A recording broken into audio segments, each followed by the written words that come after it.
Նաև պատիվ ունեմ խմբակցության ղեկավար Հայկ Մամիջանյանը, պարոն Մամիջանյան, հայ առաքելական եկեղեցու թիրախավորման անդրադառնալով իշխանությունների, սա եթե դիտարկենք նախօրեին Ստամբուլյան օրակարգերի համատեքստում, ուղիղ փոխկապակցվածություն տեսնում եք, նույն շղթայի մի օղակ է սա, թե սա այլ գործընթաց է։ Անհնար է փոխկապակցվածություն չտեսնել։ Շաբաթներ առաջ Փաշազադեն հայտարարեց, որ Էջմիածինը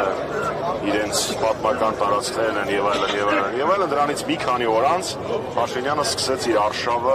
հայոց առաքելական սուրբ եկեղեցու վրա։ Գիտեք, եւ այստեղ ճանապարհին գալուց մի միտք էր անդադար մտքումս պտտվում։ Եթե տարբեր թվականներին կային տարբեր մարդիկ, որոնք ասում էին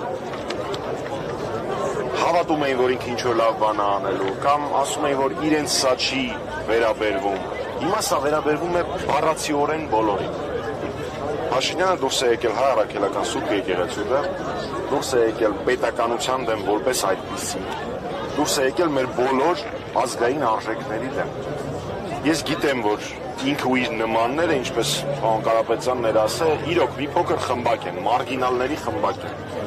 Մենք պետք է ապացուցենք, որ այդ խմբակը չի կարող մոռացության մատնել մեր բոլոր ազգային արժեքները։ Չկա մի մարդ, ում պայքարը սա այլևս չի։ Կարծում եմ, դա կունենա իր հետևանքները։ Պարոն Մամիջանյան, գալով նորից Ստամբուլյան օրակարգերին չկախնաձեռնվեց կամ այո, վերջին Եվ խնդրեմ պարզաբանեք, արդյոք սա ինչ-որ կոնկրետ հետևանքներ կունենա Հայաստանի Հանրապետության համար, ինչ պայմանավորվածությունների մասին է հնարավոր, որ խոսք է գնացել այնտեղ հանդիպման։ Տեսեք,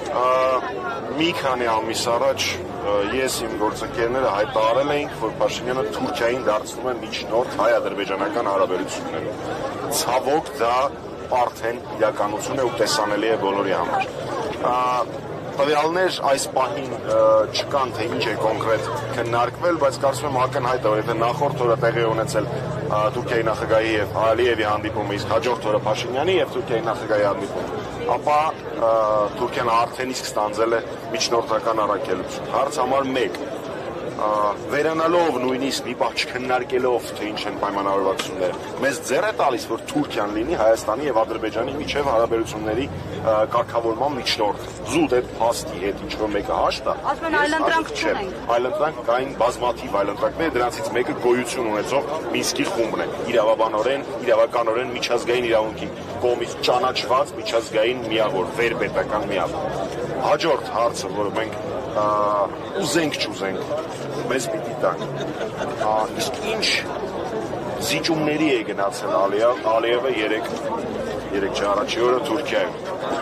Ըստ մամուլում շրջանառող տեղեկությունների պայմաններից մեկը եղել է շարունակել եւ ավարտին հասցնել եկեղեցու դեմ արշավը, հրաժարվել Հայաստանում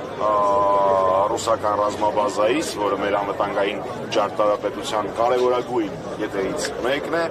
սահմանադրությունը անել ավելի ուշ եւ դիմել Մինսկի խմբի լուծարման համար։ Չեմ խոսում արդեն մնացած բոլոր զիջումների մասին, որոնք հողի վրա Փաշինյանը կանի այսպես կոչված սահմանազատման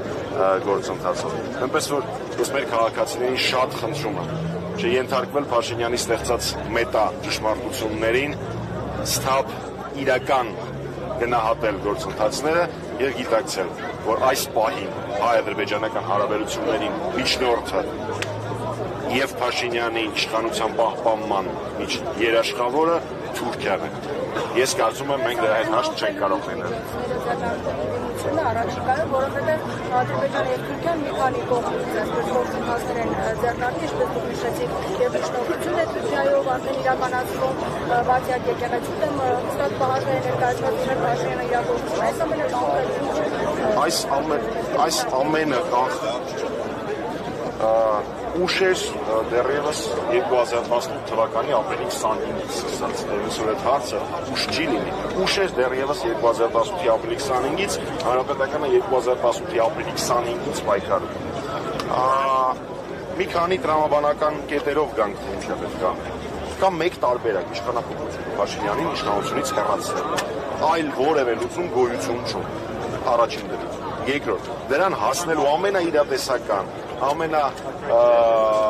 հնարավոր, ամենահավանական տարբերակը իմպիչմենտի գործընթացն է, որը նախաձեռնել է Հանրապետական կուսակցությունը եւ պատիվորեն խմբակցությունը Դավիթ Համբարձումյանի տեխնացությամբ։ Ինչպես է դա արվելու։ Իհարկե բոլորիս համատեղ պայքարով, առանց լայն ժողովրդական կոնսոլիդացիայի այդ գործընթացը հնարավոր չէ։ Եվ դուք կարող եք տեսնել, թե Դավիթ Համբարձումյանի կոչով մեր բոլորի նախաձեռնությամբ արդեն իսկ ինչ հոծ բազմություն է հավաքվել այս պահին իր աջակցությունը ցուցադրելու հանրաքելական Սուրբ եկեղեցուն, բայց վստահ եմ, որ այս բոլոր հավաքված մարդիկ ու հազարավոր այլ մարդիկ գիտակցում են, որ